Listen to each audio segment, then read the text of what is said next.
Alastair, those ECB comments, the inflation, the flat inflation reading this morning out of Germany, what do you think we'll see next week?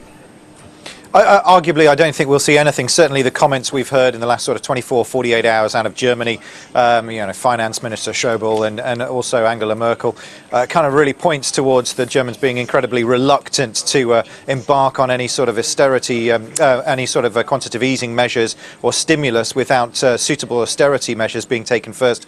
And I think we will see them put the pressure on, I think, a number of different countries to really up their game as far as that's concerned before we start to see anything other than these already pre-planned targeted LTROs.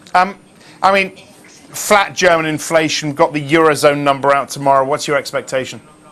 Yeah, it's going to come under a lot of pressure. We've got Spanish yearly flash inflation figures as well out today, which are expected to fall. I think put these all together and it does bode pretty badly. We're talking about inflation, Eurozone inflation probably coming in around about 0.3%, which is pretty awful. And we're certainly getting to those stages where, the ECB and Mario Draghi's going to have to do something rather than just talk about it.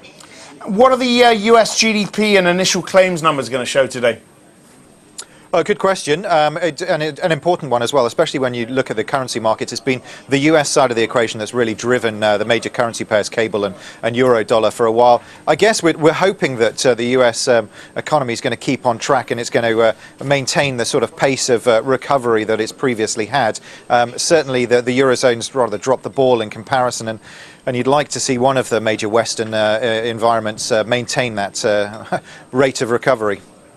A couple of equity stories. GSK, GlaxoSmithKline, this Ebola vaccine, it seems it's been given the green light ahead of schedule in the US, at least for them to get on with it. Shares are up this morning. It's a needed boost for the company.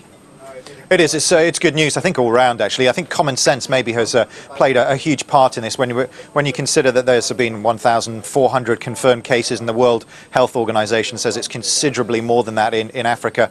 I think the fact that we've seen one or two successes with Westerners coming back to the US, being treated with some of these early stage drugs and having some pretty positive effects on the back of it, the fact that they're going to bring this human trials forward instead of months, they're talking maybe only a couple of weeks before they can start this off. I think that's good news and common sense all round.